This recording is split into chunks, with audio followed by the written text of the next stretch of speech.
घरा होली है। बसंतपुर चौक। फागुन के माजा कहे न ले बतारू, रंगवा जब डाली तब काहे भगतारू। फागुन के माजा कहे न ले बतारू, रंगवा जब डाली तब काहे भगतारू। अना सका दे हम सारी झलकौआ ये भौजीदार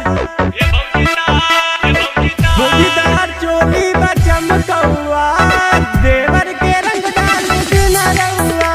ये भौजीदार चोली बचमकौआ देवर के रंग डाल दिन रउआ।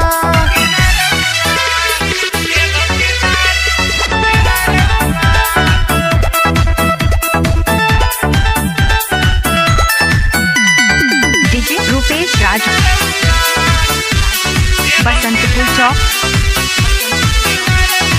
लाल पियार रंग लाइल बानी देवर के बात भौजी तानी समानी।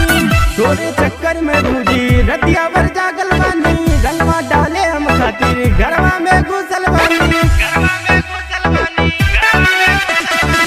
लाल पियार रंग लाइल बानी देवर के बात भौजी तानी समानी। महुआ देसी न बिकेली पौआ ये भौजीदार चोली बचमकौआ देवर के रंग डाल दिन रउआ।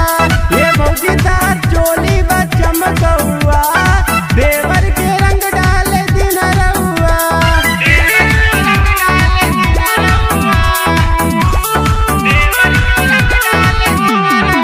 भैया न बड़े नहीं बतिया के जानी, छोट पिचकारी बाटे तनिको न लागी। भैया न बड़े नहीं बतिया के जानी, छोट पिचकारी बाटे तनिको न लागी। चल जवानी बाटे दिहिया पर पानी बाटे, आजब तुहारे भौजी जोबन के छानी बाटे। तुमरा विपुत के बुझाना बउआ ये भौजीदार चोली बचमकौआ देवर के रंग डाले दिन रउआ। ये भौजीदार चोली बचमकौआ देवर के रंग डाले दिन रउआ।